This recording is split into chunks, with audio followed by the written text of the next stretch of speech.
जय हिंद फ्रेंड्स, मैं हूं आपका दोस्त एक्स सर्विसमैन मनोज सिंह, वर्तमान में फील्ड सिक्योरिटी ऑफिसर।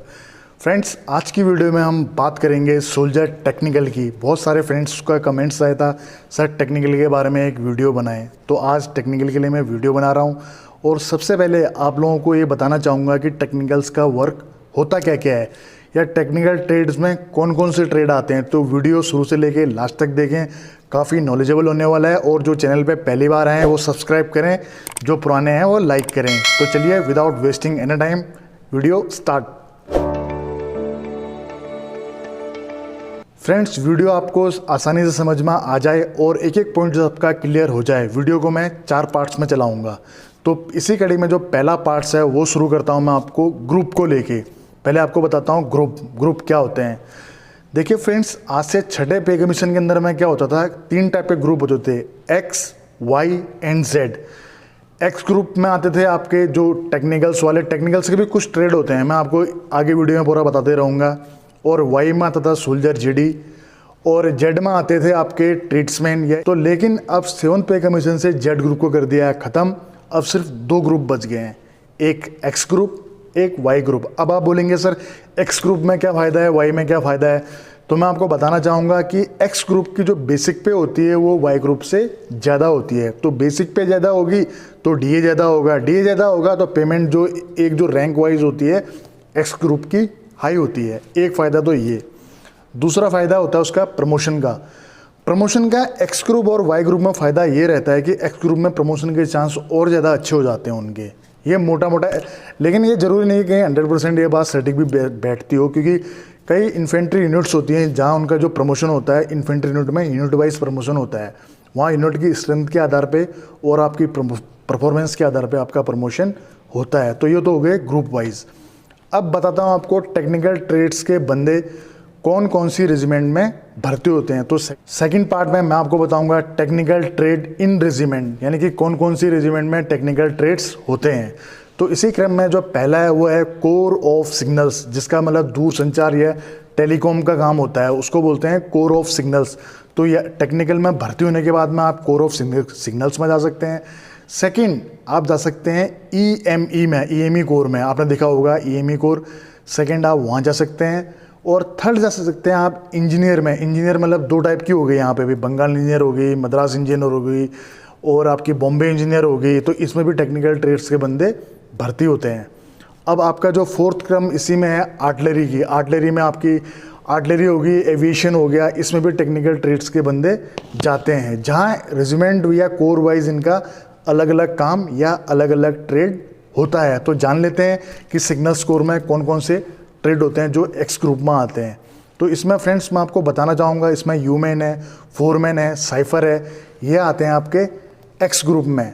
और ये भी जो बोलते हैं आप, ये डायरेक्ट भर्ती इसमें ये डायरेक्ट नहीं जाते हैं, आपको ह्यूमन का टेस्ट देना पड़ता है। आप टेक्निकल में भर्ती हुए, ऑपरेटर में भर्ती हुए भले ही, तो आपको टेस्ट देना पड़ता है ह्यूमन का। अगर ह्यूमन में आप सिलेक्शन हो गए तो अब जाके आपको ह्यूमन ट्रेड मिलता है, फिर आ जाते हैं आप एक्स ग्रुप में। उसी प्रकार ईएमई में कई सारे ट्रेड्स हैं जिनमें पहले आप टेक्निकल में भर्ती होते हैं और कुछ सर्विस के बाद में आप डायरेक्ट उसमें टेस्ट देके, जैसे एचएमटी होता है, आपकी सर्विस 8 साल होनी चाहिए, उसके बाद आपको एचएमटी का टेस्ट दिया जाता है। अगर आप एचएमटी में टेस्ट क्लियर कर लेते हैं तो आप टेक्निकल वाई ग्रुप से सीधा जाएंगे एक्स ग्रुप में। एक्स ग्रुप में आते ही आपकी बेसिक पे बढ़ जाएगी, बेसिक पे बढ़ेगी तो ऑलरेडी डीए में फ़र्क आ जाएगा और लमसम फिर आपका पूरी पेमेंट में फ़र्क आ जाता है।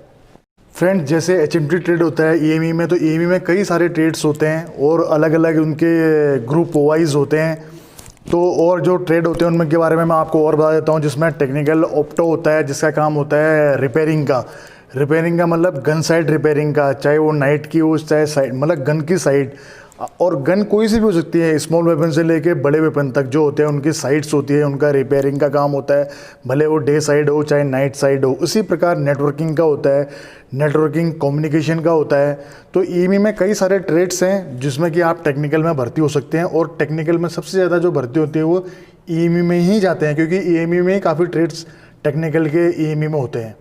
तो उसमें ईमैक है, ऑटोटेक है, बी व्हीकल है और आपका आर्मोरर है। जो आर्मोरर का मतलब जो आपके जो देखो साइड्स टेक्निकल दो टाइप के होते हैं, एक तो साइट्स का टेक्निकल होता है, मतलब जो उसमें साइट्स लगती हैं उनका काम करने वाला, और एक आर्मोरर होता है जो गन के जो स्मॉल वेपन हो गए या इन्फेंट्री बटालियन के जितने वेपन्स आते हैं या बड़े या आर्टिलरी के अंदर वेपन आते हैं तो उनकी देख रेख और उनके जो काम कैसे कर रहे हैं, क्या उनमें कोई प्रॉब्लम नहीं है, अगर प्रॉब्लम होती है तो उसकी समस्या को दूर करने वाले यानी कि उसके फॉल्ट को सुधारने वाले। आर्मरर का काम होता है हथियार की देखरेख या उसकी चाल को देखना, या उसमें कोई फॉल्ट आता है तो उस फॉल्ट को दूर करने का काम होता है आर्मरर का। तो आर्मरर भी एमी ट्रेड का ही है, टेक्निकल ट्रेड्स का। तो उसी प्रकार जो आपका टेक्निकल रडार हो गया आपका, और आपका टेक्निकल जीसी हो गया जिसका केबल का रिपेयरिंग का काम होता है, तो ये हो गया आपके ईएमई के ट्रेड। अब आ जाते हैं इंजीनियर में। इंजीनियर में भी ड्राफ्टमैन है, कई सारे ट्रेड्स हैं जो टेक्निकल में आते हैं, और उसी प्रकार आर्टिलरी में भी कई सारे, जैसे आर्टिलरी में क्या होता है कि आपको जो रडार होते हैं इन सब चीज़ों के बारे में जो जाते हैं टेक्नीशियन, तो टेक्निकल ट्रेड के ही जाते हैं। तो ये तो हो गए ट्रेड्स और प्लस रेजिमेंट जिसमें आप टेक्निकल में भर्ती होने के बाद जाते हैं। तो जब जाते हैं तब आप वाई ग्रुप में होते हैं, लेकिन उसमें आप टेस्ट दे के फिर आप एक्स ग्रुप में अपने आप को रिमिस्ट कर सकते हैं। थर्ड पार्ट आ जाता है इसका एलिजिबिलिटी और क्राइटेरिया की। तो इसमें सबसे पहले मैं आपको एजुकेशन के बारे में बताता हूँ। जो इसमें आपकी एजुकेशन है वो किसी रिकॉग्नाइज्ड बोर्ड से 12th होनी चाहिए, और 12th में आपके 50% नंबर होने चाहिए, और हर एक सब्जेक्ट में 40% से अबव, और जिसमें आपके फिजिक्स, केमिस्ट्री, मैथ और इंग्लिश होना निहायत ज़रूरी है 50% के साथ में। ठीक है, ये हो गया ओवरऑल 50%, और मिनिमम आपका हर एक सब्जेक्ट में 40% से अबव होनी चाहिए। तो और हाइट की बात कर लें तो हाइट स्टेट, अगर हम हाइट की बात करें तो हाइट स्टेट वाइज अलग अलग है, जिसकी जानकारी आपको www.indianarmy.nic.in की साइट पे है, वहाँ जाके आप अपने स्टेट वाइज हाइट का देख सकते हैं। और वेट की बात करें तो 50, और मैं जैसे राजस्थान की बात करूँ तो यहाँ हाइट चाहिए 170 सेंटीमीटर। नेक्स्ट पार्ट बताता हूँ आपको बेनिफिट्स का, मतलब किस किस को क्या क्या बेनिफिट्स मिलता है। जैसे आप एनसीसी, अगर आप एनसीसी कैडेट्स हैं तो आपको क्या क्या बेनिफिट मिलेंगे उसका एक कंप्लीट वीडियो है मेरे आई बटन पे देख लेना। अगर आप एनसीसी सी सर्टिफिकेट होल्डर हैं तो आपको 15 मार्क्स, अगर आप एनसीसी बी सर्टिफिकेट हैं तो आपको 10 मार्क्स, और एनसीसी सी सर्टिफिकेट है तो आपको 5 मार्क का बोनस मार्क मिलता है।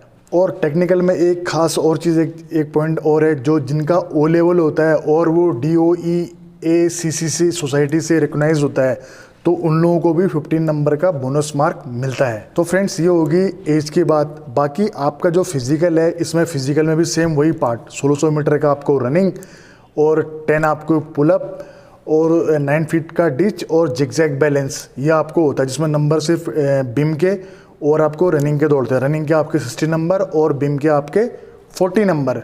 अगर आप बिम का क्राइटेरिया बोलें तो मैं बता देता हूँ आपको, 10 अगर आप बिम लगाते हो तो आपको 40 नंबर मिलते हैं। अगर आप 9 बिम लगाते हैं तो आपको 33 नंबर मिलते हैं।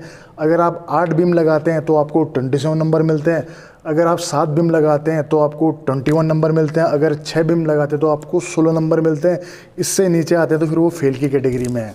बाकी जिगजैग बैलेंस और 9 फीट डिच सिर्फ आपका पास या फेल का होता है, जिसमें आपको 3 मौके दिए जाते हैं, 3 चांस में आपको ये चीज़ पार करनी होती है। तो फ्रेंड्स ये हो गया फिजिकल। और मेडिकल आपको पता ही है, बारीकियों से तो मैं क्या बताऊं। मेडिकल में आपको पता है कि आपके बॉडी में कोई टैटू नहीं होनी चाहिए, आप शारीरिक रूप से फिट होने चाहिए, मेंटली फिट होने चाहिए, आपकी आंखें 6x6 होनी चाहिए, और आपके बदन पे कोई टैटू फेटू ये चीज़ें नहीं होनी चाहिए। और आर्मी लवर्स खास ध्यान रखें, कभी अपनी बॉडी पे टैटू ना बनवाएं। फ्रेंड्स मेडिकल को पार करने के बाद में फिर आ जाते हैं इसके रिटर्न टेस्ट पे। तो फ्रेंड्स अब बात करते हैं रिटर्न की। और मेडिकल में पार होने के बाद में आपका आता है रिटर्न टेक्निकल का, जिसमें आपको जनरल नॉलेज के आते हैं 10 क्वेश्चन जो होते हैं 20 नंबर के, और उसी प्रकार फिजिक्स के आते हैं आपको 50 नंबर जो होते हैं 30 नंबर के। केमिस्ट्री के आते हैं आपको 10 क्वेश्चन जो होते हैं 20 नंबर के, और मैथ के आते हैं आपको 15 क्वेश्चन जो हो गए 30 नंबर के। यानी कि आपका 100 नंबर का टेक्निकल का पेपर होता है, और ओवरऑल मेरिट आपकी फिजिकल और रिटर्न के आधार पे ही तय होती है, और उसी आधार पे आपका सिलेक्शन होता है। तो फ्रेंड्स और जो अभी नई आई है भर्ती, उसके मुताबिक आपका 1 अक्टूबर 1997 से पहले का तक बर्थ, और 2003 आपका लास्ट ये होना चाहिए, यानी कि इस बीच में आपका डेट ऑफ बर्थ होना चाहिए 1 अक्टूबर 1997 से लेके 1 अप्रैल 2003, यानी कि 17.5 to 23 तक आपकी एज में आपको सोल्जर टेक्निकल में भर्ती किया जाता है। तो फ्रेंड्स आशा करता हूँ आपको वीडियो पसंद आई होगी। पसंद आई हो तो लाइक करें, जो चैनल पे पहली बार आए हैं अपने भाई के चैनल को सब्सक्राइब करें। दीजिए अपने बड़े भाई को इजाज़त। थोड़ा समय का अभाव है, स्पीड थोड़ा तेज़ है, फिर भी अगर कहीं कोई कमी रह गई होगी तो कमेंट्स में लिख दें, आपका रिप्लाई ज़रूर करूँगा। तब तक दीजिए अपने बड़े भाई को इजाज़त। जय हिंद, वंदे मातरम, भारत माता की जय।